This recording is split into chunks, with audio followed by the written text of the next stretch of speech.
Ever feel like you're waiting on God Yeah, for his timing? Like those promises he's whispered are just right. out of reach. But Well, luckily. in Genesis 17, we're diving into a story where God shows up Yeah, for Abram yeah. in a big way at the Good time. ripe old age of 99.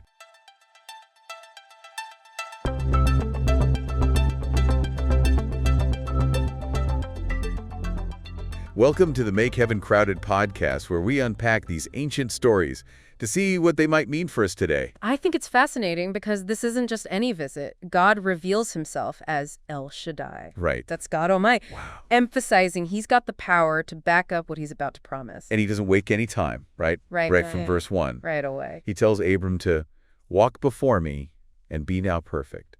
Now, I don't know about you, but perfect sets off alarm bells for me. Yeah, perfect is a tough one. Yeah. Yeah, it's not about being sinless. Think of it more like total commitment. God's asking Abram to align his life with God's will, to walk in step with him. Okay, so walk with him. Okay, that makes more sense. And then, bam, in verses 2 to 3, God lays out this covenant. Lays it all out. He's going to make Abram the father of many nations, a multitude of descendants. It's huge. And notice, it's not, if you do this, then I'll do that. This covenant is all God's initiative. Oh, wow. It's unconditional, and God even swears by himself to make it extra clear that he's serious. Wow. That's He really means it. some serious commitment. And speaking of commitments, in verse 5, God changes Abram's name to Abraham, which means father of a multitude. It's like He's yeah. naming him for the destiny he's already set in motion. Exactly. God's not waiting for Abraham to prove himself worthy. This name change shows God's power to transform us, to give us new identities based on his promises, not our achievements. So it's like, even if we don't see it yet, God's already working behind the scenes. 100%. That's encouraging. Absolutely. And he reiterates that in verses 6 to 8, promising Abraham kings will come from his line, Wow. and they'll inherit the land of Canaan as an everlasting possession. Wait, everlasting. Yeah. Does that mean literally forever? It's definitely pointing to something bigger than just physical land. When we read the New Testament, it becomes clear this promise connects to the spiritual inheritance we receive through Christ, a legacy that goes way beyond earthly borders. That's pretty amazing. But God doesn't stop there. He introduces circumcision in verses 9 to 14 as the sign of this covenant. It's a physical mark that sets Abraham and his descendants apart, representing their commitment to God. And it's interesting how God specifies this needs to happen on the 8th day after birth. Yeah. Medically speaking, we now know that's when blood clotting is at its highest. Oh, wow. Minimizing the risk. Even in ancient times, God's wisdom was evident, right down to the biological details. Wow, I never thought of it like that. It's like God is saying, trust me, I've got this, down to the smallest detail. Precisely, and this outward sign also points to a deeper truth. Circumcision foreshadows the spiritual circumcision of the heart, a concept the New Testament talks about a lot. Yes. It's about an inward transformation, a cleansing and renewal that happens when we surrender to God. So it's not just about the outward ritual, but what it represents on the inside. Right. It's a reminder that true faith involves more than just actions. It's about a changed heart. And we see this emphasized again in verses 15 and 16, Okay. where God changes Sarai's name to Sarah. Okay, so remind me, why is the name change significant? Well, before, her name meant my princess. Now she's Sarah, meaning of nations. God's expanding her role, making her a mother of kings and nations, partnering with Abraham in this incredible lineage. It's like their names are becoming prophecies of what God is going to do through them. That's right. But, you got to wonder what was going through their minds at this point. I mean, Sarah's 90 years old. Yeah, her reaction in verse 17 is pretty human. Right. God tells Abraham that Sarah will have a son. Yeah. And Abraham laughs. Yeah. Not because he doesn't believe God, Right. but because it's just so mind-blowing. I can imagine a 90-year-old woman having a baby. It's crazy. Talk about impossible. It reminds me that sometimes we limit God with our own limited thinking. It's a powerful reminder that with God, nothing is impossible. He can bring life from barrenness, Yes. hope from despair, Yeah. just like he did with Sarah and ultimately with Jesus. Whoa, I never made that connection before.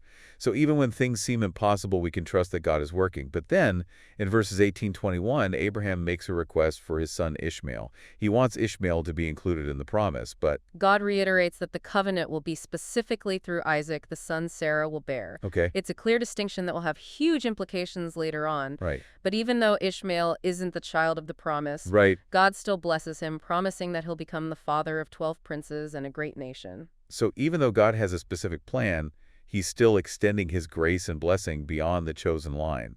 That's reassuring. And you see Abraham's faith in action immediately. Verses 23-27 describe him obeying God's command, circumcising himself, Ishmael, and all the males in his household. No questions asked, no delay. Wow. It's like he's saying, okay, God, I trust you. I'm all in. It's beautiful. That's powerful. It's a beautiful example of how true faith isn't just about believing, it's about doing. Abraham's actions demonstrate that obedience is a natural response to a heart that trusts God. So we've covered a lot of ground here, but I'm curious, what's the biggie takeaway from Genesis 17? If we had to boil it down to one key idea for our listeners, what would it be? I think the core of Genesis 17 is about God's faithfulness to his promises, even when things seem impossible, like a 90-year-old woman having a baby. Right. God's power is bigger than our doubts and limitations. And it's not just about Abraham and Sarah, right? This promise all goes down through generations. It does. Pointing to a much bigger story. Exactly. When God talks about Abraham becoming the father of many nations, it's not just about physical descendants. It's a spiritual lineage, too. Through Christ who come from Abraham's line, that promise extends to all who believe. So it's like we're grafted into this family tree of faith. You got it. That's pretty amazing. Yeah.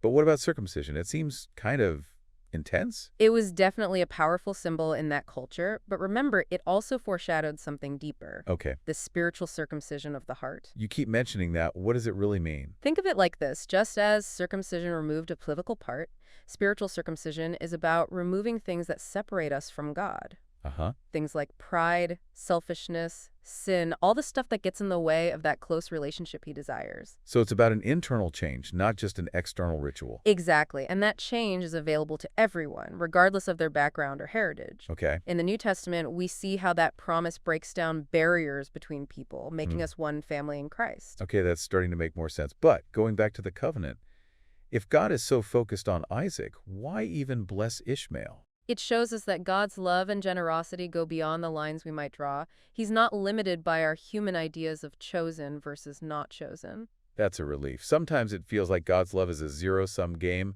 but this chapter paints a different picture. Right. There's abundance in God's blessings. Yeah. He can fulfill his specific promises while still showering grace on others. Wow.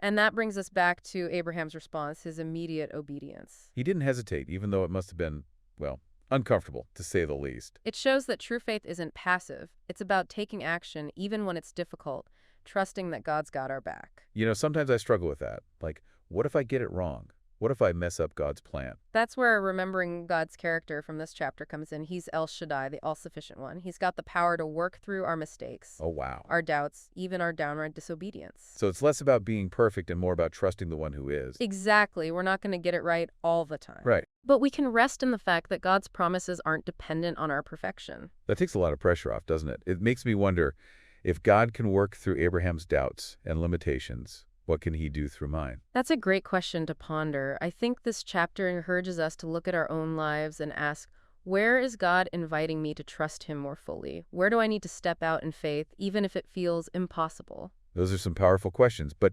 honestly, I'm still wrestling with this idea of God's timeline versus ours. Yeah. Like, Abraham and Sarah had to wait 99 years for this promise. How can we stay hopeful when it feels like God's taking forever? That's such a relatable struggle, isn't it? Waiting is hard, especially when we have our own ideas about how and when God should act. Yeah. But this chapter also reminds us that God's timing is perfect, Okay. even if it doesn't make sense to us. So it's about trusting that he's working, even when we don't see it. Exactly. Think about Sarah. She probably thought she was way past the point of bearing children, Right. but God had a different plan. And the result, Isaac, the child of promise, the one through whom God's covenant would continue. That gives me hope. It makes me think that maybe those delays, those seasons of waiting, are actually part of God's bigger plan. They often are. Sometimes those periods of waiting are when God is refining our faith, Right. preparing us for something greater than we could ever imagine. Remember, Abraham's name change happened before Isaac was even born. Oh, wow. God was already working towards the fulfillment of his promise, Right. even though it wasn't visible yet. Wow, that's encouraging. It makes me think that maybe the waiting isn't wasted time. It's preparation time. God's doing something in us, even if we don't see the fruit of it yet. That's a great way to look at it, and it connects to this idea of spiritual circumcision. Right. Sometimes that inner transformation takes time. Yes. It requires us to surrender our own timelines and expectations to God's. So maybe the question isn't, why is God taking so long, but what is God doing in me during this season of waiting? That's a powerful shift in perspective, and I think that's one of the key takeaway from Genesis 17. Yeah, We're invited to trust God's faithfulness, his perfect timing, and his power to do immeasurably more than we can ask or imagine, right. even in the midst of our waiting. That's a message I think we all need to hear. But what about the parts of this chapter that feel controversial? Like, some people use this story to exclude others or claim that God favors certain groups over others. That's a really important point. It's crucial to remember that this story is part of a larger narrative that unfolds throughout Scripture. And as we see the story progress, Yeah, we realize that God's plan of salvation isn't about exclusion. right. It's about inclusion. So how do we reconcile those seemingly exclusive parts with the message of God's love for all people?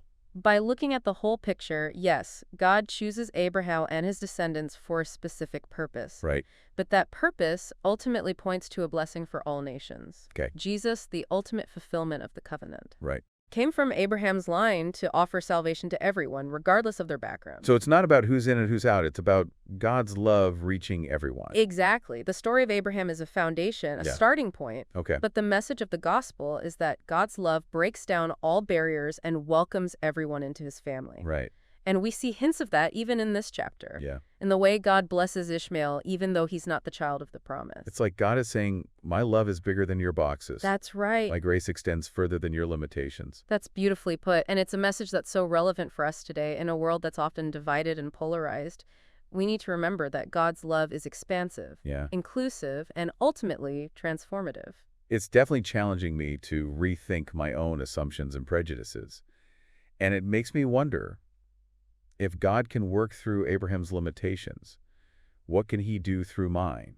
What can he do through us collectively if we choose to embrace his love and extend it to others? That's a powerful question to leave our listeners with. I think that's the beauty of these ancient stories. Yeah. They challenge us, they inspire us, and they point us to a God who is bigger than our limited understanding. Speaking of which, for those who want to dive deeper into this story, visually, you can check out the Make Heaven Crowded YouTube channel. Yep. We have an amazing animated rendition of Genesis 17 that brings the whole chapter to life. It's a great way to visualize the story and see how all these pieces fit together. Yeah. And as always, we love hearing from you. Right. Share the video, leave a comment, and let's keep the conversation going. So we've explored this rich and complex chapter, uncovering layers of meaning and significance.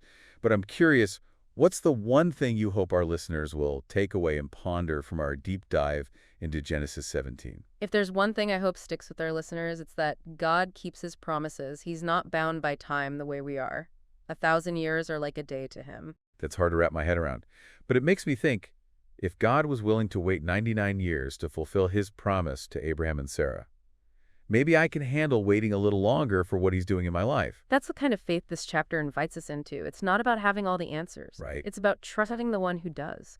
And it's about recognizing that God is at work even when we don't see it, even when it feels like nothing is happening. It's like that saying, God isn't late, he's on time. Exactly. And his timing often involves a process, a transformation. Remember, Abraham and Sarah aren't just handed a nation overnight. There was a period of waiting, of preparation, of inner change. And that connects back to this idea of spiritual circumcision, right? It's not an instant fix. It's a journey of surrender and growth. Absolutely. It's about allowing God to work in us, to chip away at the things that hold us back from experiencing his fullness. That makes me think about my own life. What areas do I need to surrender to God? Where am I holding on to control instead of trusting him? Those are great questions to reflect on. I think Genesis 17 challenges us to examine our hearts and ask, am I walking in step with God? Am I aligning my life with his will even when it's hard? It's definitely easier said than done. But the story Abraham and Sarah gives me hope. It reminds me that God can do the impossible, that he's faithful to his promises, and that his love and grace are bigger than my doubts and fears. And that's a message worth sharing. If this episode has resonated with you, head over to the Make Heaven Crowded YouTube channel. We've got a visual deep dive into Genesis 17, bringing the story to life through animation. It's a great way to engage with the chapter on a whole new level. And don't forget to share the video with your friends. Leave a comment and tell us what struck you. We love hearing your insights and how God is speaking to you through these ancient stories. Thanks for joining us on this deep dive into Genesis 17. May you be encouraged by the reminder that God keeps his promises and his faithfulness endures forever.